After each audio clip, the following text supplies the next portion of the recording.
What's going on, everybody? It is Straight Aggression, or Straight Kong on my forum name, or Sergio Barona by my real name. Um, so this is the fourth episode of the HaloCenter series. Um, I'm actually have a kind of a brand new layout here. So first, I'm actually going to show you guys all my information so that if you want to follow me on Twitter, you can do that. If you want to watch me live on Twitch and you don't currently know my Twitch name, there you go. It's Straight Aggression, Straight_Aggression. Obviously, my YouTube is going to be at HaloCenter, where I know a lot of you guys are going to be the ones seeing it. I'm also going to have a new setup here. Let's see if this works. For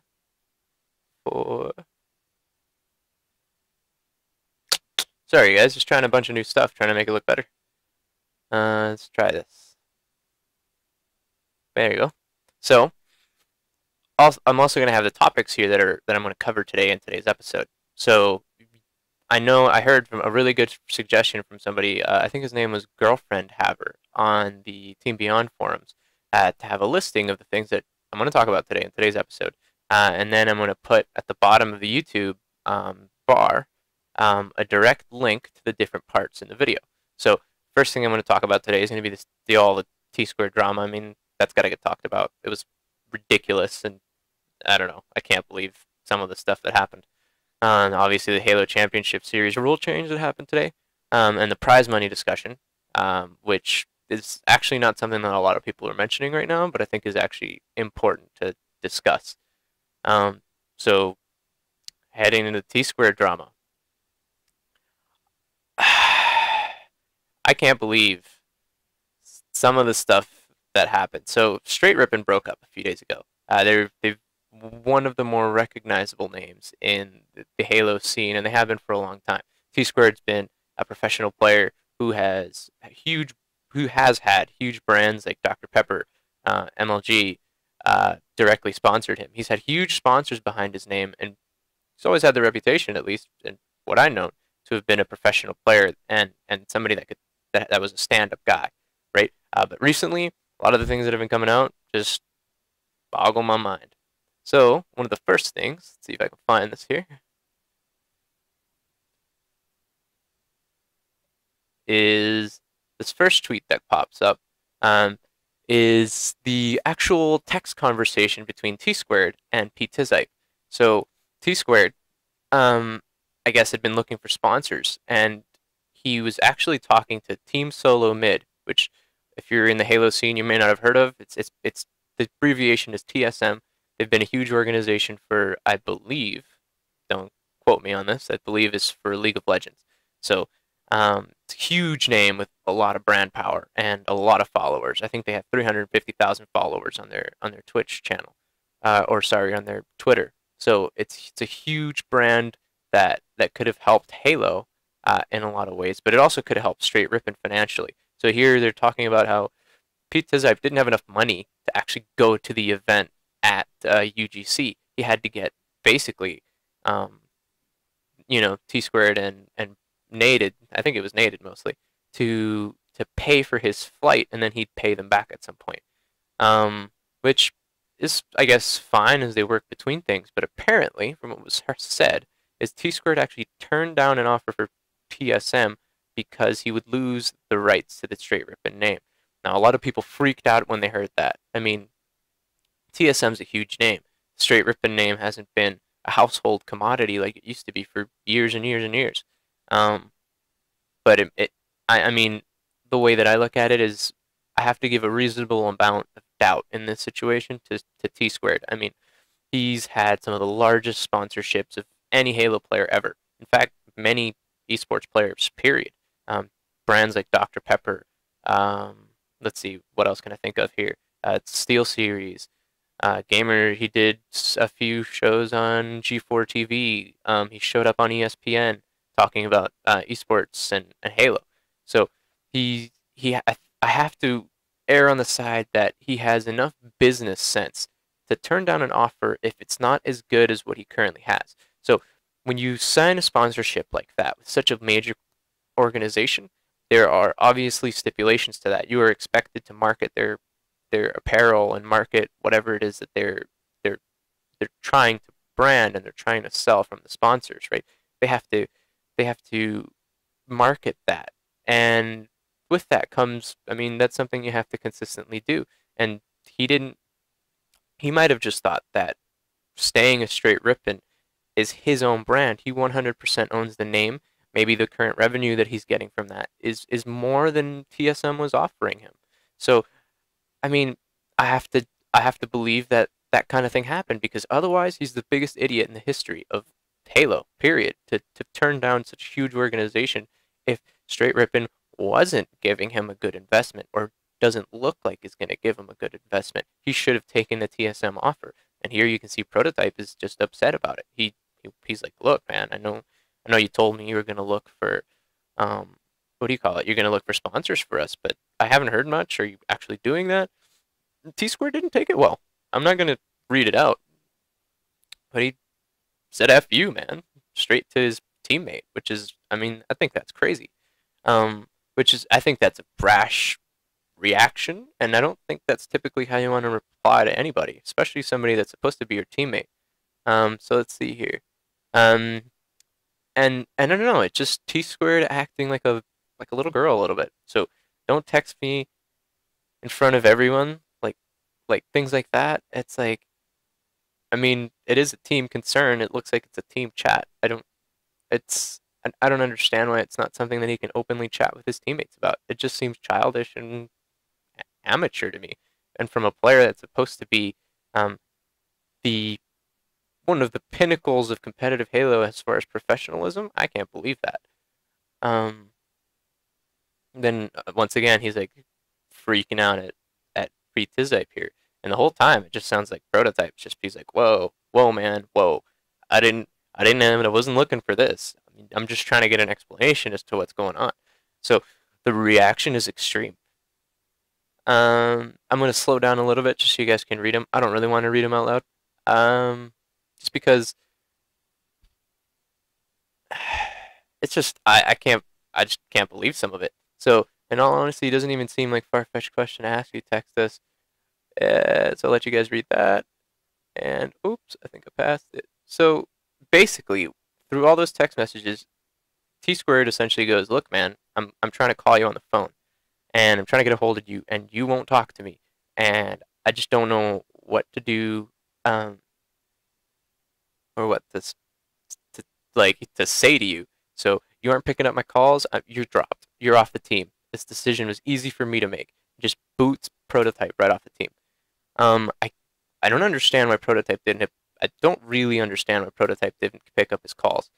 I think trying to work something out over text isn't the best thing in the world. Trying to pick it up and actually talk about it over the phone is a better strategy, and it's typically something that works better. Because text messages, you lose a lot of meaning, and you lose a lot of what's actually trying to be said. So I can understand Tsquared's point of view in trying to get a conversation um, over the phone and not just by text message. But I still think the situation is a bit far-fetched. I have to believe that there must have been something in the background, like they were already planning on dropping Prototype before this happened, and it was simply a perfect opportunity to do so, because otherwise, this is one of the more childish things I've seen in Halo, and Halo is known for really childish and really amateur team changes. So, um, that's the first thing on the list. Um, Second thing we got here is um, the Halo Championship Series rule change. So, another thing that happened today is because of that, Straight was running the risk of losing their seed, as was Optic. So if Prototype played a game, or if Ares played a game, Straight or Optic would automatically lose their seed. So they'd go from being the third and the sixth place seed. So Optic was third, Straight Rippin was sixth. They would lose their seed automatically. Um, and that's a huge deal heading into the finals because you need to have a top 8 seed to make it into the $50,000 finals at the end of the year, at the end of the season, sorry. So they were at the cusp of losing those seeds. In fact, Prototype was going to play in this weekend's, is going to play tomorrow and on this Sunday's ESL Cup, as was Ares. So it was for sure Optic was losing their seed, and for sure Straight Rippin was losing their seed. So the fact that that was going to happen was going to be a huge deal. A lot of the bubble teams, so the teams right on the cusp from being able to actually be able to make it into the top eight, and the teams that were just right there were actually going to have an opportunity to pass um, those Straight Rippin and Optic, for example, because they would get booted right out of the top eight. They'd have 0 points. They would have no points to hold a seed because of those that series of events. But today, the HCS announced that they had changed the rules so that any team with 3 members will hold their seed regardless essentially of what happens. So if a team member leaves the team, they won't lose their seed as long as there's 3 players from I guess the prior team. So that saved Optic and that saved Straight Rippin. Straight Rippin will not lose their seed. Optic will not lose their seed. There was a lot of controversy about this. So people are upset. A lot of the bubble teams are upset because they had an opportunity to climb into the top eight and compete for being able to go to the finals at the end of the year. Something that some of them didn't have a very good opportunity to. It was just very it was a very fortunate thing for them that they were looking forward to. And rules wise, deservedly so. Deservedly so. They were looking at having that opportunity. They were supposed to get it. But they didn't. And a lot of people don't like the fact that it's not fair that just because two of the best known pro teams can have the rules changed just whenever they feel like it. Whereas all the amateur teams, when something like that happens to them, they're like, well, it doesn't really matter. You're amateur teams. We're not going to really do anything about it. It doesn't speak about consistency, and it doesn't really show any kind of professionalism from ESL. It should be, and obviously the Halo Championship Series, it should be something that's more consistent. Every team should have equal say. I mean, obviously the top teams people hear about and have larger fan bases and stuff, but that shouldn't be discriminatory towards the other teams in that league. It shouldn't be that way. Personally, I am glad that the rule change did happen, although I absolutely don't agree with the timing. The rule should have been there from the beginning. There should be no reason that you should ever lose your seed because of one team change. And that was looking to happen. I mean, Straight and Optic deserve their seeds. They're easily two of the top 8 teams. They deserve to be in the top 8. And they were going to lose that simply because they made one-person team changes. That's crazy. It shouldn't be that way. And it's a bit shocking to me that even had to be changed. I don't agree still with the current system. Seeds shouldn't be held by the whole team and have no points towards the players. Because to give an example, Prototype's off the team now, and he has nothing to show for his placings that he had with Straight Rippin. So his new team, he has 0 points. He doesn't have any points to show for his 2 6th place placings and his multiple online placings that he had with Straight Rippin. There's nothing to show for it. And that's not okay. He should have points to have a tangible way of showing how he placed and how he performed and to be rewarded for his performances in the prior events. Absolutely, he should have that. And he doesn't. The prior way of having each player have points is the better way to go. Maybe have it to where in order to have a team, you have to have 2 players remain from the prior roster. That's fine. That'll add continuity, and that's great. I think the rules are still way too restrictive. It is a step in the right direction, but the timing's horrible. I mean, I should have been just a lot earlier. But I guess, in my opinion, it's better late than never. I mean, if less teams get screwed over, it's not a bad thing, even if it means that a lot of the prior teams got shafted. I would be extremely, extremely mad if I was one of the teams that didn't get this team change earlier, because it should have been there from the get-go. Then the third thing for today is the prize money discussion, which is related to the Halo Championship Series in a sense. A lot of people are complaining that for the finals it's only 50,000, and some pros are expecting a $500,000 prize pot. And some people are like 50,000 is chump change. Why are people going to show up and why are people going to compete for $50,000? $50,000 is MLG event money. So when we were in our golden age competing for $20,000 first place and those huge prize money numbers that we used to have in our league in our Halo before is gone.